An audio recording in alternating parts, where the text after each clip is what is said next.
नमस्कार दोस्तों, Umesh public awareness channel पर आपका बहुत बहुत स्वागत है।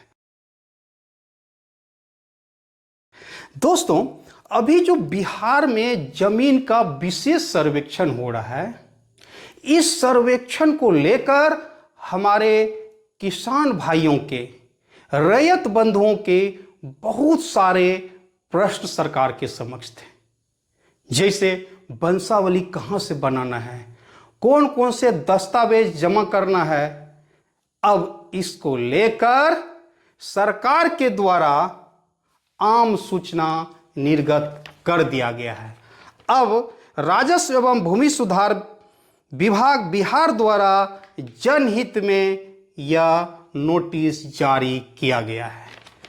इसी नोटिस को लेकर मैं आपके समक्ष उपस्थित हुआ हूं। एक एक बिंदु को मैं आज स्पष्ट करने वाला हूं, किंतु इसके पहले दो सूचना।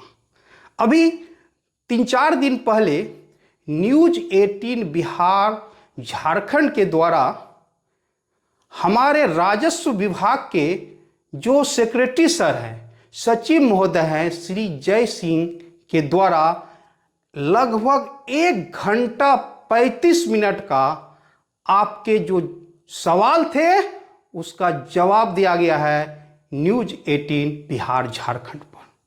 आप उस वीडियो को जरूर देखिए, मेरा अनुरोध है, क्योंकि उसमें बहुत सारे जो प्रश्न थे उनका समाधान उनके द्वारा किया गया है। इसका लिंक हम डिस्क्रिप्शन बॉक्स में उपलब्ध कराएंगे, आप उसको जरूर देखिए। और दूसरा कि मेरा जो चैनल है उमेश पब्लिक अवेयरनेस, इसमें जमीन से संबंधित करीब 35-36 वीडियो अपलोड है। सर्वे से संबंधित भी वीडियो 4 या 5 वीडियो अपलोड है, जिसमें बताया गया है कि प्रपत्र 2 कैसे भरें, प्रपत्र 3-1 कैसे भरें, सर्वे की विस्तृत प्रक्रिया के बताया गया है। उसके बाद रैयत के क्या कर्तव्य है, इसके बारे में बताया गया। आप वहां से वीडियो आप देख सकते हैं। तो आइए बिना विलंब किए हुए अब आज का वीडियो हम प्रारंभ करते हैं।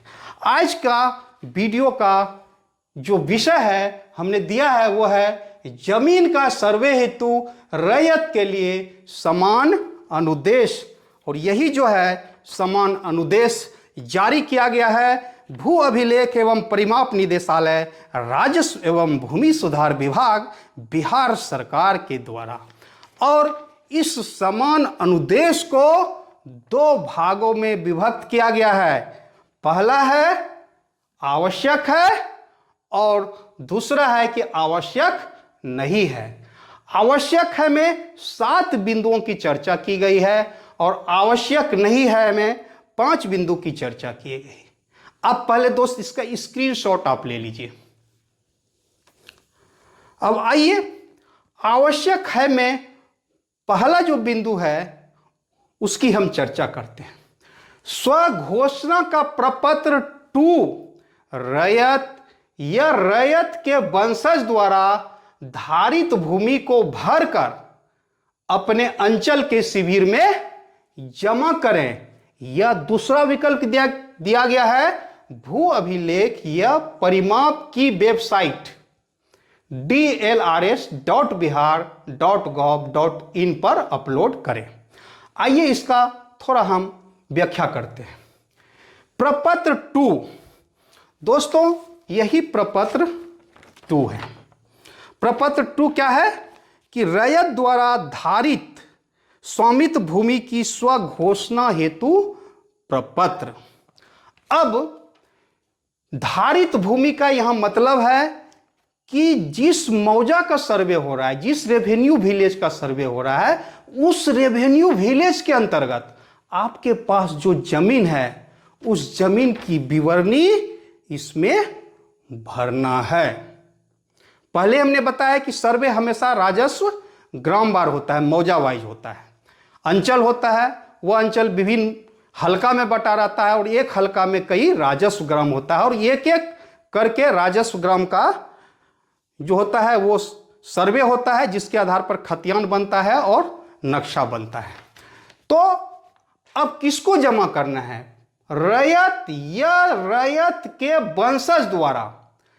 अब रैयत का मतलब हुआ कि जो जीवित है वो स्वयं प्रपत्र 2 भर दे, जमीन का स्वघोषणा कर दे, या रैयत अब जीवित नहीं है, मतलब जिसके नाम से जमीन है आज के तिथि में वो जीवित नहीं है, तो फिर रैयत के वंशज अर्थात उस रैयत जिसके नाम से जमीन है उनके जो कानूनी उत्तराधिकार है, लीगल हियर्स है, उनके द्वारा ये प्रपत्र 2 भरा जाएगा। और इसको जो है आप प्रत्येक अंचल में एक शिविर होता है, उस शिविर में जमा कर दीजिए या विभाग के साइट पर अपलोड कीजिए। इसका लिंक हम डिस्क्रिप्शन बॉक्स में देंगे और इस वीडियो के लास्ट में बताएंगे कि कैसे अपलोड करना है। अब दूसरा बिंदु है कि खतियानी रैयत जमाबंदी रैयत के वंशज स्वयं प्रपत्र 3(1) में वंशावली तैयार कर अपने अंचल के शिविर में जमा करेंगे या निदेशालय के वेबसाइट पर dlrs.bihar.gov.in पर अपलोड करें। अब आइए इसको समझते हैं। सबसे बड़ी समस्या जो आ रही थी इसी को लेकर आ रही थी कि वंशावली कहां से बनाना है, किनका हस्ताक्षर कराना है। अब सरकार ने आपके सारे प्रश्नों का उत्तर जो है इस नोटिस के माध्यम से दे दिया है। अब वंशावली आपको स्वयं बनाना है। A4 साइज का एक सादा पेपर लीजिए और स्वयं जो है वंशावली बनाकर आप शिविर में दीजिए या अपलोड कर दीजिए। और आपको कहीं भी अब सरपंच के पास नहीं जाना है, मुखिया के पास नहीं जाना है, वार्ड सदस्य के पास नहीं जाना है, सचिव के पास नहीं जाना है, पंचायत सचिव के पास या आंगनवाड़ी सेविका के पास, चौकीदार के पास नहीं जाना है। स्वयं का वंशावली आपको समर्पित करना है। अब ये वंशावली प्रपत्र 3(1) में समर्पित करना है। देखिए यही प्रपत्र है 3(1) वंशावली का, और इसका पीछे का देखिए एक भाग है कि वंशावली के आधार पर प्रत्येक उत्तराधिकारी का दखल निम्न प्रकार है, और इसी में आपको रैयत का नाम, पिता का नाम, अस्थाई पता, खाता खेसरा, रकबा, चौहदी और जमाबंदी संख्या भर के देना है। अब इसको आइए थोड़ा सा समझते हैं। अब जिसके नाम से जमीन है उनकी हो गई मृत्यु, चाहे दादा हो, परदादा हो, आपके पिताजी हो, तो उसका सर्वे जो है अब जीवित व्यक्ति के नाम से करना है। तो जीवित व्यक्ति में कौन होंगे?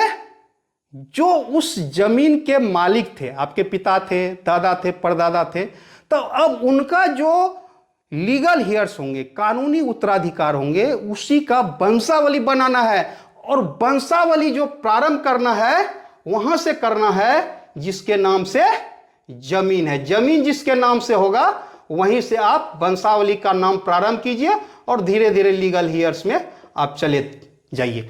अब जो आप प्रपत्र 3(1) में आप देंगे कि वंशावली के आधार पर प्रत्येक उत्तराधिकारी का दखल निम्न प्रकार है, इसमें इसको भरना है। तो आप इस वंशावली के साथ जितने भी लीगल हियर्स हैं सब आपस में बैठ जाइए और एक जो है आपसी सहमति के आधार पर एक बंटवारानामा तैयार कर लीजिए।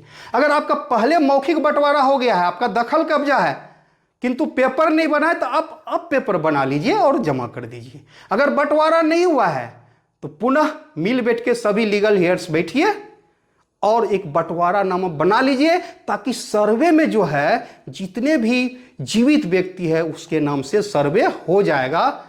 और यही सर्वे का उद्देश्य भी है कि अपडेटेड करना है खतियान को हमको। अब आइए तीसरा है, चौथा, पांचवा और छठा, ये कागजात से संबंधित है।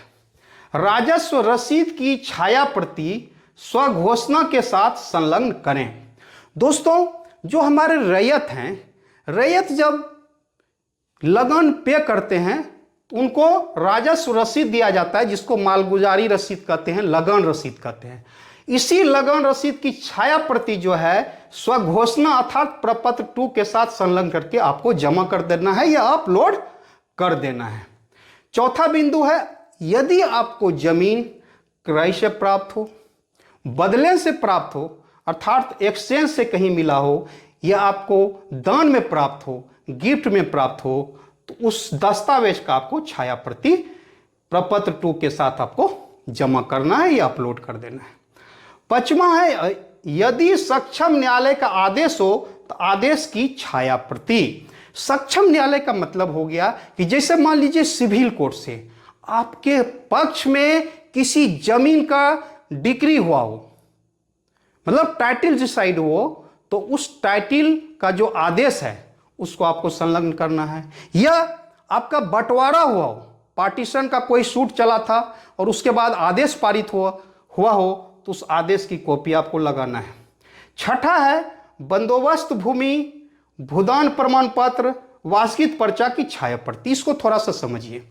बंदोबस्त भूमि का मतलब हुआ कि सरकार के द्वारा जो भूमि है, जिसको रहने के लिए जमीन नहीं है या जिसका पास खेती के लिए भी जमीन नहीं, तो सरकार द्वारा पहले जो है भूमिहीन व्यक्ति को जो है वास के लिए जमीन देती थी, उसको खेती के लिए सरकार जमीन देती थी और अभी भी लगातार अभियान बसेरा के तहत दे रही है। तो उसके लिए आपको बंदोबस्त भूमि का पर्चा दिया जाता। सैनिकों के साथ भी यह बंदोबस्ती होता है। अगर सैनिक बंधु है तो उनके पास भी बंदोबस्ती का पर्चा है, तो वो भी आप जो है जमा करेंगे प्रपत्र 2 के साथ। अब उसके बाद है वासगीत पर्चा। दोस्तों वासगीत पर्चा को समझिए। वासगीत पर्चा क्या होता था कि रैयती भूमि में बहुत दिन से आप बसे हुए हैं और जिसकी जमीन है उसकी आप सेवा कर रहे थे, तो सीओ जो है, अंचलाधिकारी जो है, उनके द्वारा जो है वासगीत पर्चा निर्गत किया जाता है। और उसके लिए जो एक्ट बना हुआ है ये 1946 का एक्ट है, Bihar privileged person home tenancy act and rules. और इसी के तहत सीओ को कलेक्टर की शक्ति प्राप्त है, समर्था की शक्ति प्राप्त है और इसी एक्ट के तहत उनके द्वारा वासगीत पर्चा दिया जाता था। उसके बाद भूदान पर्चा। भूदान पर्चा का मतलब हुआ कि विनोबा भावे जी के द्वारा जो भूदान आंदोलन चला गया था और उसमें जो जमीन उनको दान में मिला था तो वो भूमिहीन के बीच वितरित किया गया था और वितरण के बाद जो है उनको भूदान प्रमाण पत्र दिया गया था। और ये जो दिया गया था यह द बिहार भूदान यज्ञ एक्ट एंड रूल्स के तहत दिया गया था। और इस प्रमाण पत्र को आपको प्रपत्र 2 स्वघोषणा के साथ आपको संलग्न करना है। उसके बाद 7वां है कि जमाबंदी रैयत जीवित है तो केवल स्वघोषणा प्रपत्र 2 में देंगे, वंशावली नहीं।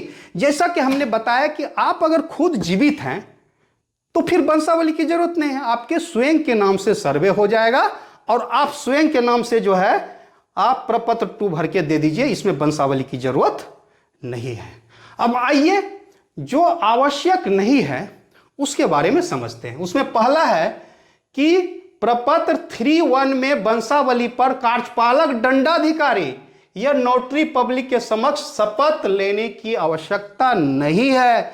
और यही सबसे बड़ा समस्या बिहार में उभर के आ रही थी कि वंशावली कैसे बनेगा। तो दोस्तों अब आपको नोटरी के पास या कार्यपालक दंडाधिकारी जो अनुमंडल में रहते हैं उनके पास जाने की जरूरत नहीं है।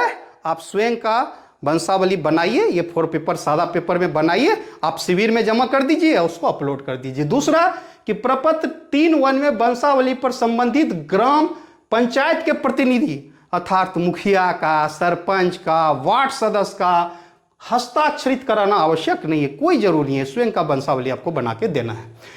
अब तीसरा बिंदु है खतियान की सच्ची प्रतिलिपि की आवश्यकता नहीं है। आप जो प्रपत्र 2 के साथ खतियान जो लगाएंगे, जो जमीन का स्वामित्व आकर आपको खतियान से प्राप्त है तो उसको आपको देना है प्रपत्र 2 के साथ, तो सच्ची प्रति उसमें लगाना जरूरी नहीं है। सच्ची प्रति को आप समझिए। सच्ची प्रति का मतलब हुआ जाते थे जिला अभिलेखागार में, वहां चिरकुट फाइल करते थे, फिर जो है क्लर्क जो है आपका चिरकुट के आधार पर आपका खतियान तैयार करते थे, फिर जो जिला अभिलेखागार के जो पदाधिकारी थे उनका साइन होता था और फिर उसमें टिकट सटता था, मुहर लगता था, फिर उसको आपको उपलब्ध कराए, तो वही सच्ची प्रति हुआ। अब आपको इसकी जरूरत नहीं है। अभी हाल के दिनों में क्या है कि जिला अभिलेखागार में बहुत ज्यादा भीड़ उभर रही थी, तो सरकार संवेदनशील रहते हुए आपकी समस्या को लगातार दूर कर रही है। अब चौथा बिंदु है किश्तवाड़ प्रक्रम में अपने भूखंड पर आपकी उपस्थिति अनिवार्य नहीं है। लोग कह रहे थे अमेरिका में रह रहे हैं, लंदन में रह रहे हैं, विभिन्न कंट्री विदेश में रह रहे हैं, इंडिया के अंदर दिल्ली में रह रहे हैं, बॉम्बे में रह रहे हैं, चेन्नई में रह रहे हैं, कलकत्ता में रह रहे हैं, आप शहर में रह रहे थे और लोग को लगता था अब मुझे आना पड़ेगा सर्वे कराने के लिए। दोस्तों सरकार ने आपकी समस्या का समाधान कर दिया, आपको आने की जरूरत नहीं है, किंतु आपको एक चीज तो करना है। वो क्या करना है कि आपके पास जो जमीन है वो प्रपत्र 2 में आपको भर के देना है। ताकि आपका सर्वे हो सके। और जब सर्वे हो आपके राजस्व ग्राम में, तो जो भी गांव में आपका विश्वासी है उसको भेज दीजिए, और वो जो है आपके प्लॉट को बता देंगे, ताकि त्रुटि रहित जो है आपका जो है खतियान बन जाए। और पांचवा है राजस्व रसीद की अद्यतन ऑनलाइन प्रति आवश्यक नहीं है। इसका मतलब है, यहां पर हमने बताया था कि राजस्व रसीद की छाया प्रति स्वघोषणा के साथ संलग्न करें। अब देखिए कि अद्यतन, ये भी समस्या कि सर अभी तक का तो अद्यतन रसीद है नहीं, तो क्या करें।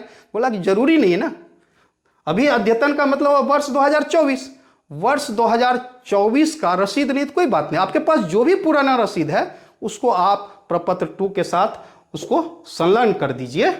और ऑनलाइन प्रति, अगर ऑनलाइन रसीद नहीं, आप जैसे कि अब जो लगान रसीद कटता है ऑनलाइन कटता है, अगर ऑनलाइन प्रति नहीं है तो चिंता नहीं करें, आपके पास जो भी रसीद है उसको आप लगा दीजिए। ऑनलाइन अगर कट रहा है तो बहुत अच्छा है, उसको आप लगा दीजिए। अब किस्तवार प्रक्रम, इसको थोड़ा सा समझिए। देखिए दोस्तों, जो राजस्व ग्राम का जब सर्वे होता है तो उस राजस्व ग्राम का पहले बाउंड्री खींचा जाता है। जैसे मान लीजिए कि बाउंड्री हो गया, अब इस बाउंड्री के अंदर विभिन्न प्रकार के खेत हैं। तो किस्त का मतलब होता है खंड, जमीन का जो प्लॉट है, मतलब कि इसको खेत समझिए किस्त। और इसका क्या किया जाता है, इसी का अमीन के द्वारा सत्यापन किया जाता है। सर्वे का में पहले ही हवाई सर्वेक्षण के तहत जो है आपके राजस्व ग्राम का मैप तैयार है। अब इसका क्या है, अमीन के माध्यम से सत्यापन करना है। तो सत्यापन के क्रम में क्या होता है कि जो हूबहू है, जमीन के हूबहू नक्शा का निर्माण किया जाता है, किसमें, किस्तवार में। और इस किस्तवार के बाद फिर खानापुरी का काम होता है, उसमें फिर नाम वगैरह दर्ज किया जाता है। तो यही किस्तवार है। देखिए सरकार में कितना संवेदनशील है कि आपके लिए, देखिए कि किस्तवार क्या है, देखिए पेपर में पब्लिश किया गया आपके जानकारी के लिए। तो इसी किस्तवार क्रम में आपके जमीन का क्या होता है, उसका सत्यापन होता है, चौहद्दी वगैरह सब लिखा जाता है। अब आइए हम थोड़ा सा चलते हैं साइट पर, विभाग के साइट पर dlrs.bihar.gov.in पर, और आपको बताते हैं कि आप जो है कहीं भी हैं तो आप बिना शिविर जाए आप कैसे घर बैठे जो है आप प्रपत्र 2 और वंशावली 3.1 अपलोड कर सकते हैं। मात्र 2 स्टेप है, अब बहुत इजीली आप इसको कर सकते हैं। अब सीधे हम विभाग के साइट पर चलते हैं। दोस्तों, भू अभिलेख एवं परिमाप निदेशालय के वेबसाइट पर जाने के लिए आपको गूगल सर्च बार में DLRS टाइप करना है और उसको सर्च करना है। जैसे ही आप सर्च करेंगे, सबसे ऊपर में ही आपका DLRS बिहार आ जाता है। https://dlrsbihar.gov.in, इसको आपको क्लिक करना है। जैसे आप क्लिक करते देखिए directorate of land and record and सर्वे का आपका साइट खुल जाता है, बिहार सरकार का। अब क्या कर रहे हैं, इसको धीरे धीरे स्क्रॉल कीजिए। अब देखिए नीचे है बिहार विशेष सर्वेक्षण संबंधित सेवाएं, इसको आपको क्लिक करना है। जैसे क्लिक कीजिएगा आपका देखिए बिहार विशेष सर्वेक्षण संबंधित ऑनलाइन सेवाएं का आपका पूरा ऑप्शन खुल जाता है। अब इसमें दूसरा में रैयत द्वारा स्वामित्व धारित भूमि की स्वघोषणा हेतु प्रपत्र, इसको आपको क्लिक करना है। क्लिक करने के बाद देखिए आपका खुल गया रैयत द्वारा स्वामित्व धारित भूमि की स्वघोषणा वंशावली हेतु प्रपत्र 2 एवं 3.1। इसमें क्या करना है, पहले पर्सनल इन्फॉर्मेशन भरना है। पर्सनल इन्फॉर्मेशन में क्या है, आपको नाम भरना है, स्टेट का नाम बिहार है, ऑलरेडी उसमें पहले से भरा हुआ है। फिर आपको डिस्ट्रिक्ट चयन करना है, जिस डिस्ट्रिक्ट में आपका ज़मीन है उसको आप सेलेक्ट कर लीजिए। फिर अपना मोबाइल नंबर डालिए, फिर आधार नंबर डालिए, और फिर ईमेल ऑप्शनल है, आप चाहें तो डाल सकते हैं, नहीं भी डाल सकते हैं। अब इतना भरने के बाद आपको वेरीफाई मोबाइल नंबर पर क्लिक करना है। चलिए मैं अपना भर के वेरीफाई मोबाइल नंबर पर क्लिक करता हूँ। OTP वेरीफाई करने के बाद आपका देखिए, उसके बाद यहाँ पर आपको डिस्ट्रिक्ट सेलेक्ट करना है। जैसे डिस्ट्रिक्ट चलिए, जैसे हम भागलपुर सेलेक्ट कर रहे हैं। उसके बाद आपको सर्किल सेलेक्ट करना है। सर्किट में फिर 35 सेलेक्ट कर लेता हूँ। उसके बाद आपको मौजा सेलेक्ट करना है, जिसमें आपका ज़मीन हो उसी मौजा को आपको सेलेक्ट करना है, यहाँ याद रखना है। और सेलेक्ट करने के बाद जैसे हमने गोपालपुर सेलेक्ट किया, अब उसके बाद देखिए शिविर जो है पीरपैंती ऑटोमेटिक आपका पीरपैंती शिविर आ गया। अब जो है इंटर रैयत होल्डर डिटेल्स यहाँ करना है, खाता नंबर भरना है, खेसरा नंबर भरना है, उसके बाद होल्डर्स नेम भरना है।